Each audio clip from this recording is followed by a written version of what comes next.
In front of me is Xiaomi Redmi K70, and today I would like to show you how you can switch on or off app notifications.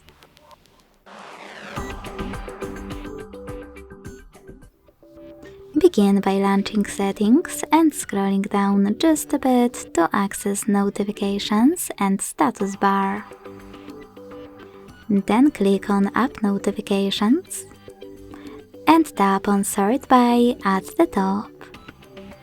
Lastly, apply any of those options. In my case, sort by number of notifications. Finally, use blue switcher next to one of your apps from which you want to disable them. As you can see, all notifications from my app are blocked. To switch them back on, hit the same no gray switcher.